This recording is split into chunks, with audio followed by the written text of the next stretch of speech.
तथागत बुद्ध ने मध्यम निकाय के एक सूत्र अलगदुपम सूत्र में धम्म को नाव समान करके उपदेश दिया है। नाव का काम क्या है? एक नदी या एक सागर पार करना। वैसे ही धम्म का काम क्या है? जीवन में दुख है, तकलीफ है, उससे पार होना।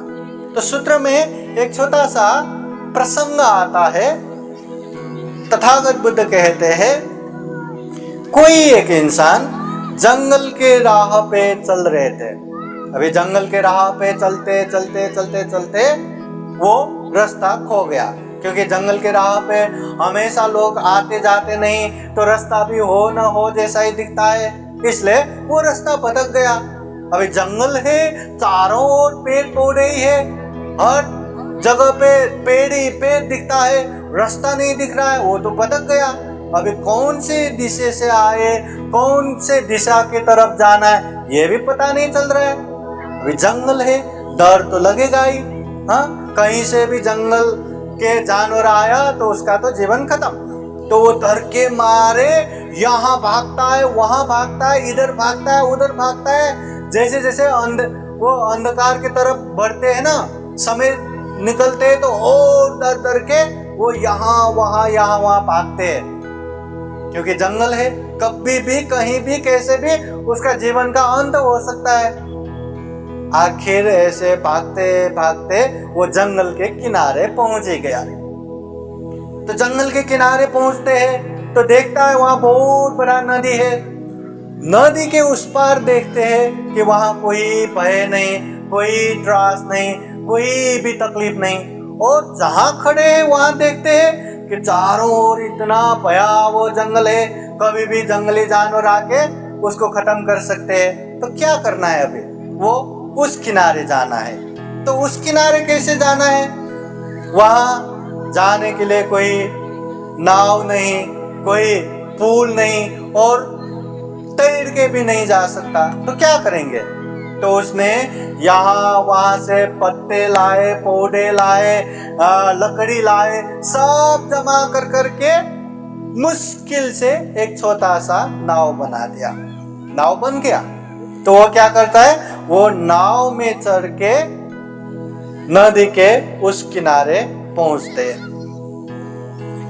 जब नदी के उस किनारे पहुंचते हैं तो देखते हैं कि वो जहां पहुंच गए, अभी वहां कोई भी भय नहीं, कोई भी त्रास नहीं, कोई भी परेशानी नहीं। और नदी के उस किनारे जो जंगल है वो कितना भयावह है, कितना डरावना है। तो वो सोचता है कि मैं इतने भयावह जंगल से इस किनारे जहां कोई भय नहीं, त्रास नहीं, ऐसी जगह पे आ पाया हूं, तो यही नाव की वजह से। अभी ध्यान से सुनिए, ये नाव की वजह से मैं भयावह जंगल से इस किनारे भय रहित जगह पे आया हूं।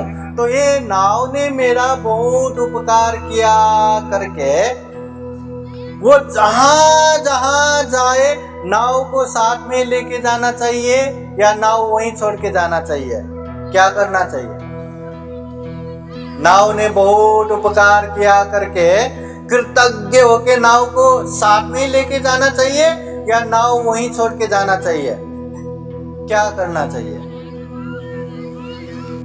तथागत बुद्ध कहते हैं, नाव का काम नदी पार करने के लिए आता है, कहीं रास्ते में काम नहीं आता।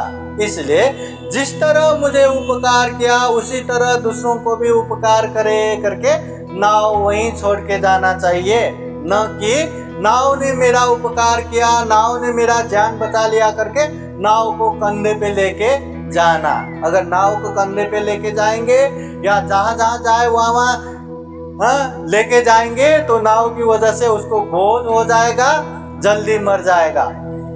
इसलिए धम्म भी तथागत बुद्ध ने वही नाव समान, जीवन में हर तरह का दुख है, हर तरह का परेशानी है, हर तरह का तकलीफ है, वो परेशानी, वो तकलीफ, वो दुख से अलग होने के लिए धम्म है। न कि धम्म को कर्म कांड के रूप में, परेशानी के रूप में, अरे तुम्ही बौद्ध झालो, ये तो मला करायला पाहिजे करके, हाँ बड़ा प्रोग्राम करना है, मेरे पास पैसा नहीं है, अभी क्या करो, चलो घर बेच दो, चलो जमीन बेच दो, चलो लोन करो, ऐसा करके करना ही है करके करते रहे, तो वो धम्म उसके लिए सुख का कारण बन गया या दुख का कारण? हाँ क्या बन गया? बोझ ही बन गया ना। तो बोझ बन गया तो समझ लेना धम्म वास्तव में धम्म नहीं हुआ। हाँ जो समझते हैं, जो धम्म को जानते हैं, वो खुला दिल से दान देना अलग बात है, मगर बोझ के रूप में दान देना अलग बात है। जो धम्म को जानते समझते वो अच्छे से शील पालन करता है, ये अलग बात है। मगर नहीं अभी बहुत हुआ है, मुझे तो अभी शील पालन करना ही पड़ेगा करके एकदम पार के रूप में लेना, वो अलग बात है।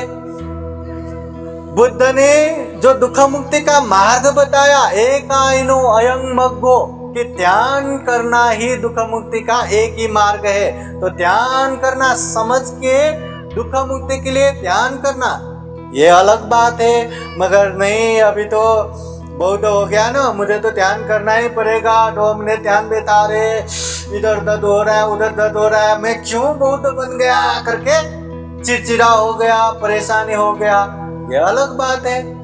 इसलिए बोझ के रूप में धम्म नहीं होता। इसलिए तथागत बुद्ध कहते हैं जितना धम्म को जानेंगे उतना ज्यादा श्रद्धा उत्पन्न होगा, जितना ज्यादा श्रद्धा उत्पन्न हुआ उतना ज्यादा आप धम्म के कार्य में आगे बढ़ सकेंगे। श्रद्धा, अभी ये 21वां विशाल बौद्ध धम्म परिषद शुरू हुआ ना, सुबह शुरू हुआ, कितने लोग थे, बीच में कितने लोग हैं, अभी तक कितने लोग यहाँ बैठे, देख लिए ना।